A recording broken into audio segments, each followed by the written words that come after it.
超級簡單嘅家庭版茶葉蛋，睇下個顏色係咪你哋鍾意嘅？如果你哋都鍾意食嘅話，一齊嚟做啊！方法真係好簡單。首先將啲雞蛋洗乾淨，加入凍水，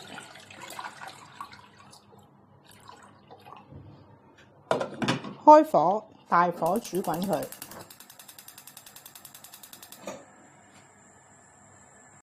好，水滾之後呢，轉細火，再煮多6分鐘。6分鐘之後呢，就將佢攞出嚟，放喺凍水度降溫。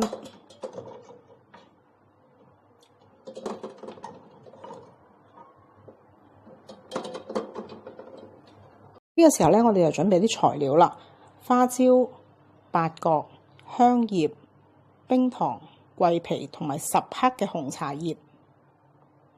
降溫之後呢，我哋攞啲雞蛋出嚟敲碎佢，咁佢陣間就入味。咁樣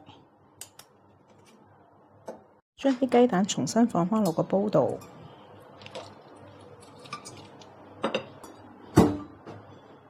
跟住將提前準備嘅一齊倒落去，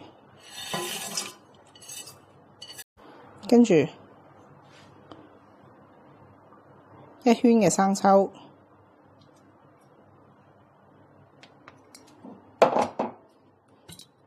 一圈老抽，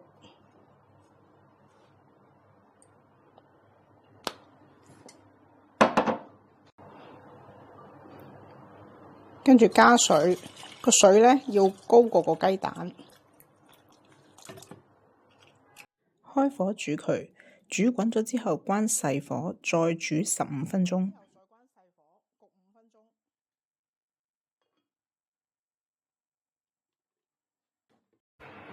OK， 細火15分鐘之後呢，開蓋睇下，每一隻都已經好香噶啦。咁如果想再入味啲呢，就再放多佢一晚，再浸多佢一晚。有啲人呢就鍾意再落啲鹽，咁睇個人口味嚇。你可以再落一啲鹽，就更加好味一啲。Tomorrow，我哋睇下我哋嘅成品先，一打開蓋咧就已經好香啦。呢個做法咧真係好簡單，所以我每一次咧都唔會煮好多嘅，每次需要食幾多我就煮幾多。所以今日就分享俾大家屋企整茶葉蛋嘅方法，希望你哋都鍾意啦。記得幫我點讚、訂閱、分享俾朋友，我會努力每日都更新視頻。